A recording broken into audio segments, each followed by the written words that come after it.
விழுப்புரம் மாவட்டம் திண்டிவனம் அரசு பொது மருத்துவமனையில் நடந்த ஆய்வுப் பணியின் போது விடிய அரசின் அமைச்சர் செஞ்சி மஸ்தானை முற்றுகையிட்டு திமுக நிர்வாகி ஒருவர் ஆவேசமாக பேசியதால் பரபரப்பு ஏற்பட்டது.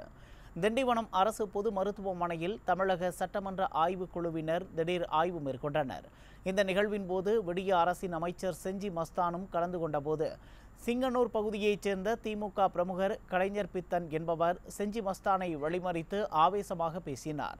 அண்மையில் தமக்கு குழந்தை பிறந்த நிலையில் இதுகுறித்து அமைச்சர் செஞ்சி மஸ்தானிடம் பலமுறை தகவல் தெரிவித்தும் உரிய மரியாதை வழங்கப்படவில்லை என்று கலைஞர் பித்தன் தெரிவித்தார். இவ்வாறு அவர் தன் மனக்குமுறலை சொல்லிக் கொண்டிருந்த போது அங்கிருந்த மற்றொரு திமுக பிரமுகர் கலைஞர் பித்தனை தரக்குறைவாக தகாத வார்த்தைகளால் திட்டி தீர்த்தார். இதனால் அந்த பகுதியில் பெரும் பரபரப்பு ஏற்பட்டது.